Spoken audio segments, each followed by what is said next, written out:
Reading by Matt Perard. Pollony, Undiverted by Sidney Van Scyoc. With the whole world at her doorstep, what she wanted was completely out of reach. Pollony's dream formed around a glare of light, a tang of men's lotion. Then she was awake to Brindle poking her. "I'm hungry." She struggled to burrow back into sleep. "I'm starving, kid. I can't sleep." She bleared at the time spot. It was 3 a.m. "Go away." Give me an omelet." Brundle ate a lot lately. His features were coarsening from it. His body was plumpeting. She argued and protested and whined, and he hit her. But it didn't make her feel good any more when he hit her. Kitchen Central was in op for the night. She punched storage. Dried ingredients materialized on the cook grid, a flat metal sheet set into the countertop. Later, as she took the omelet up, she heard Brindle setting the opera tapes. She scowled. But when opera shattered their live, she dropped the skillet and cried, "Oh, do we have to listen to that trash?" Her voice was more weary than shrill. The opera routine was getting old. "What you callin' trash?" He twitched his plump shoulders. "It makes me sick." He spat profanity. It wasn't a good fight. He knew something was wrong, and he hit her too hard. She slugged back, hurt her hand, cursed, ran and locked herself into the sleep. She was asleep when he came pounding. She woke and pointed the lock open. She glared. He said nothing. He ordered his smaller collections, his miniature horses, his ballpoint pens, and his old-time cereal box missiles onto his store shelf before mounting his sleep shelf and pointing out the light. She could hear him not sleeping. Finally he muttered, "Too damn much cheese, but it was okay." She said nothing. She didn't almost cry as she might have a month before. Brundle had appeared on their grid a year before, a dark, pugnacious young man, jittering and nervous. "Claire Webster around?" "Mother isn't here." Her mother collected men. She met them at drinking clubs or collector meets. She gave them her grid card and took theirs, making them promise to come see her. If a man came, she tacked his card on her bulletin board. If he came twice or 3 times, she marked this card with colored pencil. Brundle twitched his shoulders. "I got the evening. Want to have dinner, kid?" She was 17 and tired of collecting china roosters and peach can labels.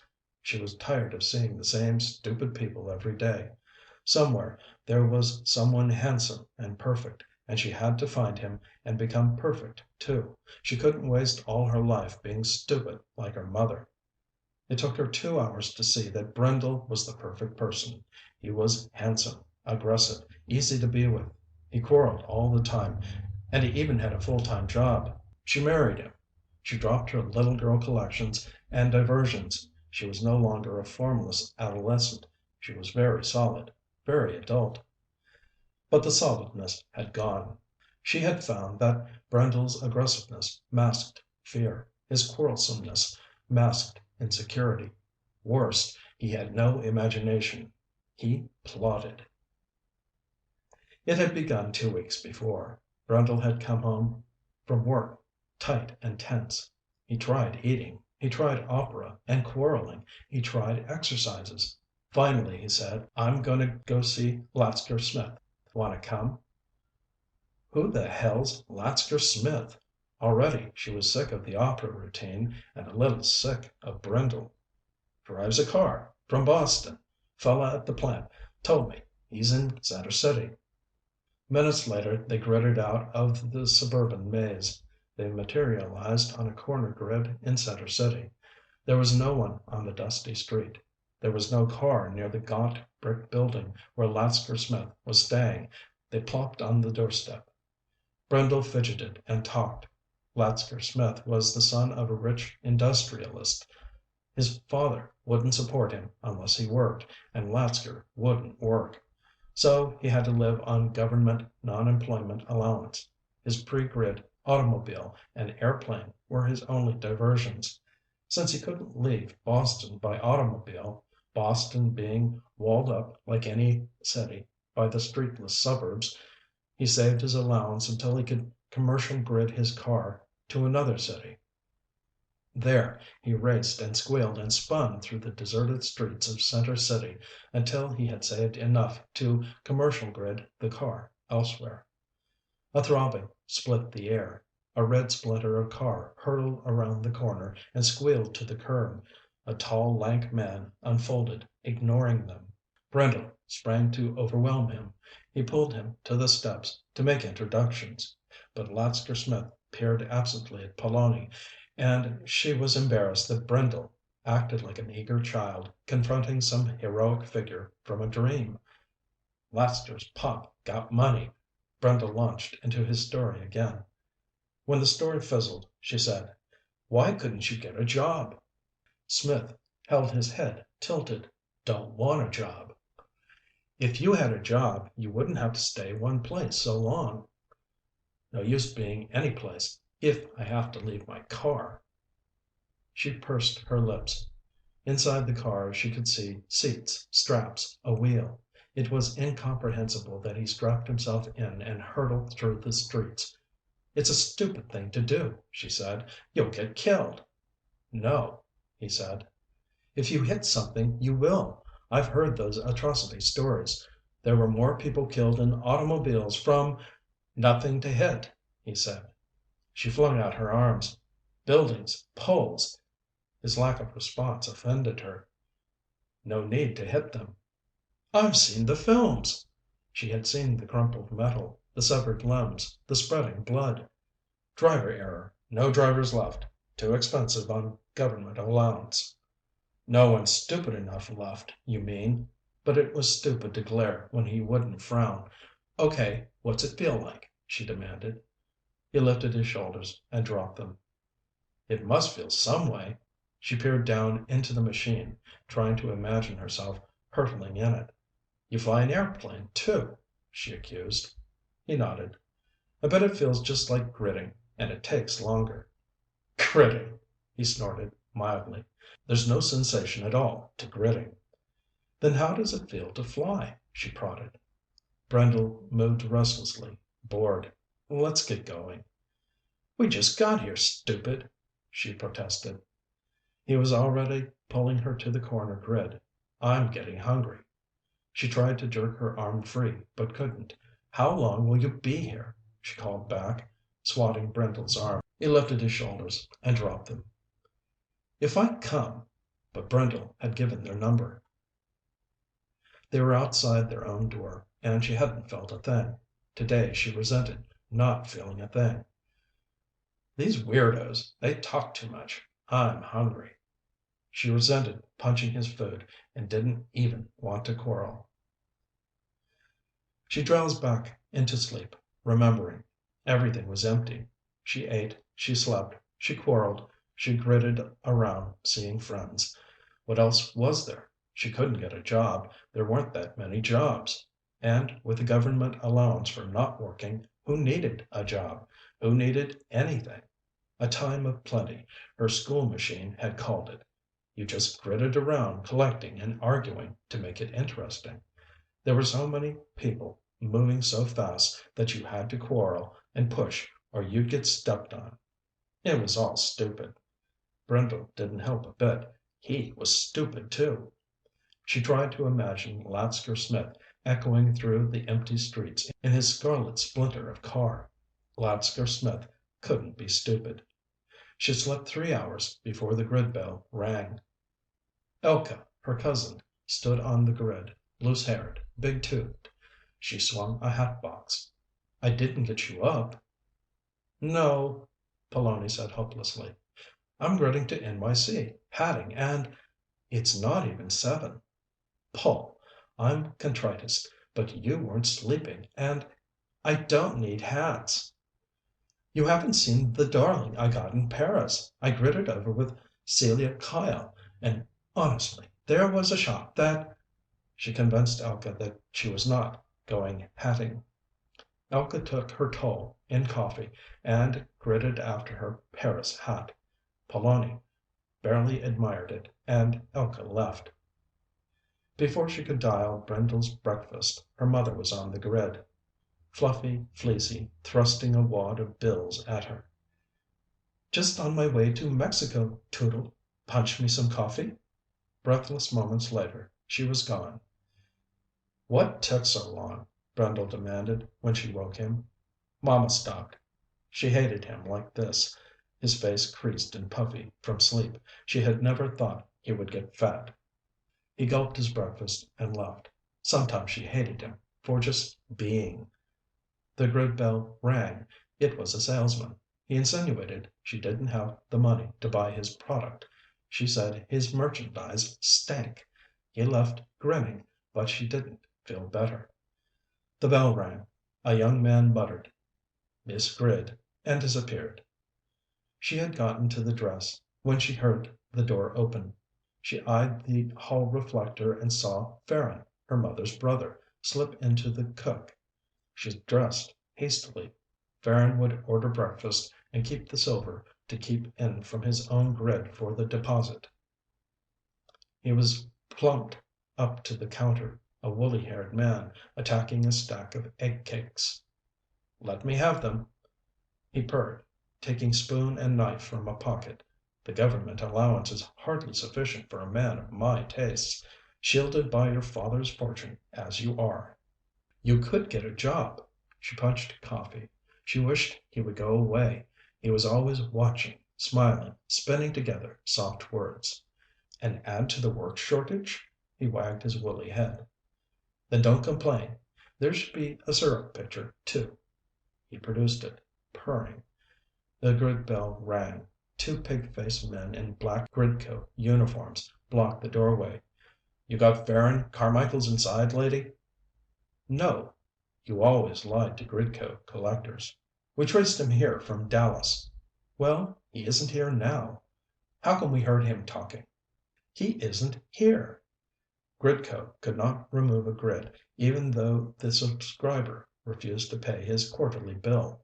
The grid was held by law to be essential to human existence in the twisting, walled alleys of suburbia.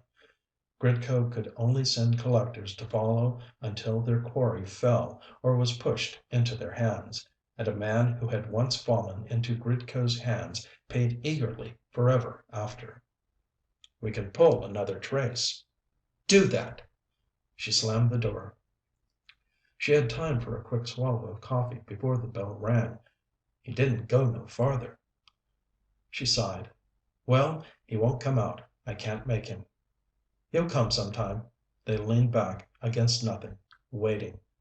"You're blocking my grid." Dutifully, they stepped into the narrow corridor. She slammed the door. "They are going to stand there until you go out." Farron drained his coffee cup. "I'll settle here, then." "If you—" He tutted. "Thank you for the lunch invitation." "I—" She bit her tongue. She would not get mad. He wagged his head. "I'll peruse Brindle's books. Fine collection for a young man, books." Gritting her teeth, she hurtled back to the dress. The collectors rang every 5 minutes after that. They kept ringing until she went and told them Farron would not come out. It wasn't the way she had imagined it would be when she was married. What with punching Brindle's meals, sending out his clothes, going collecting with him and quarreling, she hardly had a minute. And the same stupid people, Elka, Farron, his mother and father, were always there. The bell rang. Her father scowled, seeing Farron on Brindle's best sit-shelf. "Where?" he said grimly. "Mexico," she said. "Pottery," he said. "Going." The bell rang. A heavy-jawed youth said, "Miss Webster gave me—" "My mother has gone to Mexico." She slammed the door. Minutes later, Sella Kyle gridded in, crisp, prim blonde. "I haven't seen you in such a time, Paul. Coffee?" She entertained Sella and wished she would go and knew Farron knew she wanted Sella to go and found it amusing. Every 5 minutes the collectors rang. She had just talked Sella out the door when Lucia Collins gridded in. Lucia had never been Pollony's close friend in school, but now Lucia was always near, pushing, prodding at Pollony, smiling too brightly at Brendel. "You two are coming to lunch with me." "I've already asked Farron to lunch." "Silly, he can punch his own." "Oh, no," Pollony said. "I take the silver." Farron smiled comfortably. Lucia flipped her hand at him. Atrocious man. Now, Pollony. It ended with Lucia inviting herself to come back to lunch.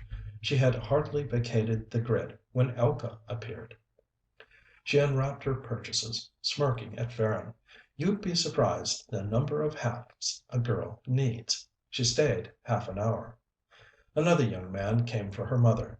Two salesmen, a traveling circular, and a friend came. Then Brendel was on the grid. "Who these lugs for?" "Uncle Farron," she said shortly. He lifted a lip at them, then bounced inside. "Forget your bill, Fairy?" "Hey, kid, punch drinks." "I refuse to honor it," Farron said. Brendel was already fishing in his pocket. "Drinks, kid." She went to punch. She hated his trying to give money to everyone who came along. "No, no, it is a matter of principle," Farron insisted. "But the money changed hands. And there were certain other obligations." "How much you need?" Brendel fished into his pocket again, grinning. The bell rang. It was Lucia. All these ravenous people waiting on me? She had changed into a fire red day suit. "Dobble, you should have fed the beasts." She snapped her fingers. "Up, beasts. I'll help you punch, Dob." Glowering, Pollony moved toward the cook. Brendel followed, chattering and arguing with Lucia.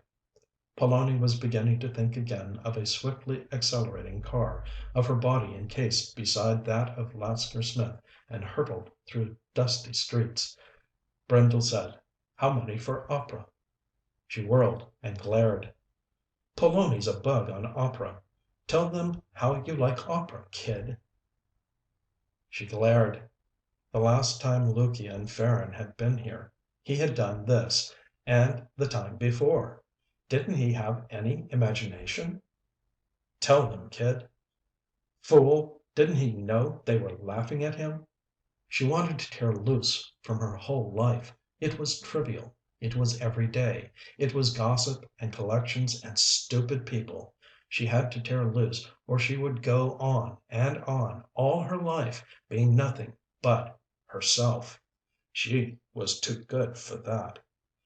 She was too good for Brendel. He had tricked her and turned her into a fattening fool. It was stupid to stay with him. "Ah, come on, kid." She drew herself up very straight and imagined she must look imposing. "I'll ask you all to leave," she said calmly. Gone were the smiles. "I'm closing my grid to public access. I'll ask you to leave immediately." The words came out stiffly and precisely. She imagined she must already be more than just herself. "What the hell?" "Brendel, you may come back when I am gone. I shall not return." She smiled, remotely. "I'm tired of punching your food and going collecting and quarreling and being hit around." "I never hit you hard," he said indignantly. Lucia stared at him. "Dobble." "Well, she made me do it. What am I supposed to do?" "Dobble, you're perfectly justified." But Lucia's eyes remained on Brendel, bright and greedy. Pollony glared. She would not stay and fight Lucia for Brendel. She flung the door open. The two collectors snapped alert. "I want to be alone," she intoned. Brendel eyed her balefully, but he had already noticed Lucia's interest. "Where are we going to go?" "We can go to my live," Lucia said. "I think Dobble deserves her little whim." Brendel could not believe she was not going to fight. "You kid, you're acting like a kid." Farron took Brendel's arm. "Don't stoop in conventional pettiness, Brendel." Brendel flushed. "I'm coming back. You're not rooking me out of my collections." He turned abruptly and stepped on the grid. Giving a 3-passenger order, he disappeared. Lucia followed. Farren stepped on, tossed bills to the collectors, and disappeared. Pollony closed the door. She leaned against it, breathing the silence. Then she hurried through the live, setting it in order. She straightened the books Farren had been examining and found two missing. Even as Lucia was punching dinner and saying all the things designed to make Brindle want Pollony back only briefly as a point of pride, Pollony was whisking into a brisk trouser suit and wondering how much had piled up in the account where she kept her parents' gifts. Even as Brindle was feeling Lucia's face with his eyes, letting her excitement speak to his own, Pollony was at the bank, having her balance marked into her deposit clip. Even as Farren was smiling and wondering how much the two books would bring, Pollony was rapping at the door of the apartment house in Center City and being told that, yes, Mr. Smith still lived there. Presently, Latsker Smith roared around the corner and braked his car. He unfolded from the cockpit. He nodded. "Have you got money to go to Boston yet?" She held herself very straight. He shook his head. "I have money," she said. The pale eyes clung to her. "My parents give me an allowance, and I could get jobs wherever we were. I just want to ride with you. I wouldn't even talk unless you wanted me to." She had to be with him. She had to sit and stand beside him, as relaxed and withdrawn as he was. She had to freeze people with her words and with her unrespondingness. She had to make an end of stupidness. He took a deposit clip from a pocket. He pointed to a figure. "Match that?"